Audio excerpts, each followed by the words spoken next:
What if I told you that the Duke and Duchess of Cambridge, the future King and Queen of England, didn't just move home for convenience, as the palace's polished statement suggested? What if the truth behind their shocking decision to leave their old residence was far darker, far more personal, and something that the royal family would rather you never knew? Yes, the world was told it was just a simple family move. But the reality? It is layered with secrecy, whispers of fear, and the weight of a royal couple desperate to protect their children at any cost. Stay with me, because what I'm about to reveal will shock you. And don't forget to subscribe if you love royal family updates daily. For years, William and Kate lived in one of the most photographed royal homes in Britain. To the outside world, it was a perfect symbol of fairy tale living, grand architecture, lush gardens, a residence steeped in history, a dream home, also the palace wanted you to believe. But behind the golden gates, life was far from ideal. The truth is, William and Kate never fully settled there. Staff members have quietly admitted that the house never truly felt like a home. The atmosphere was cold, formal, and heavy with the echoes of royal duty. Every hallway seemed lined with the weight of tradition, every room a reminder of eyes that had watched over them for centuries. Kate, a woman known for her warmth and desire to provide her children with as normal a life as possible, struggled in an environment that felt more like a museum than a home. Her greatest fear?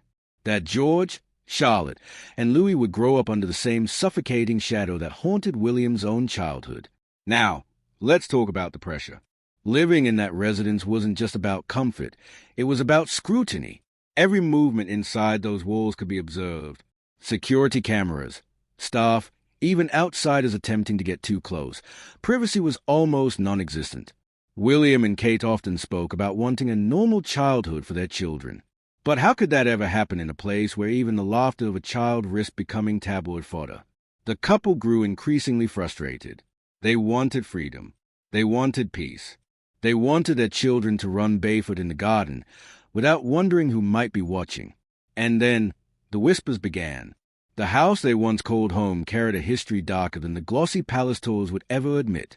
Stories of strange noises, unsettling events, and staff who claimed to have experienced things that left them deeply uncomfortable. Were they just ghost stories? Perhaps.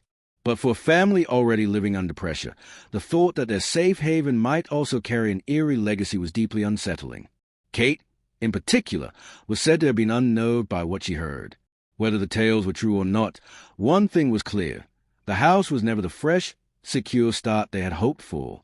For William, the decision to move went beyond mere discomfort. As the future king, he knows every action he takes is a statement to the world. And staying in a residence that represented the rigid traditions of the monarchy was starting to clash with the life he wanted to build. He wanted his children to experience school drop-offs, family dinners, and a sense of normalcy that his own childhood never allowed. He wanted Kate to feel comfortable, free, and at ease, not burdened by a home that felt more like a prison of expectations.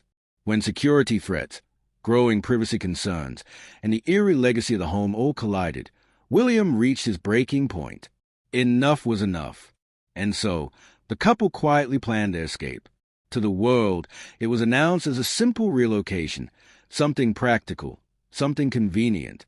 But in truth, it was a bold, deliberate choice, a quiet rebellion against centuries of royal protocol. Their new home is far less formal. It allows George, Charlotte, and Louis to live more freely. No endless processions of staff, no constant feeling of being watched, no cold and intimidating walls pressing in on them. Instead, it's a family home, warm, welcoming, and chosen out of love rather than tradition. Make no mistake, William and Kate's move was not just about bricks and mortar.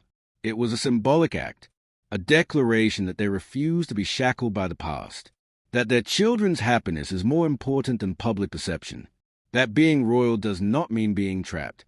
And perhaps most importantly, their decision sends a powerful signal about the future of the monarchy itself. William and Kate are not just living differently, they are preparing to rule differently. They are redefining what it means to be royal in the 21st century. The truth is, one day George will be king. But William and Kate want him to ascend to the throne not as a child of duty, but as a young man who knew love, laughter, and freedom. That is why they moved. That is why they broke free. The official story may always remain simple. a family move. But now, you know the truth. The real reason William and Kate left their old home was not because of luxury, but because of love. And in that decision, they may have quietly reshaped the very destiny of the British monarchy. So the next time you hear about a royal move, remember this: nothing in the royal family is ever just about houses and addresses. Every step is layered with meaning. And William and Kate's step away from their old home may go down in history as one of the boldest choices they've ever made.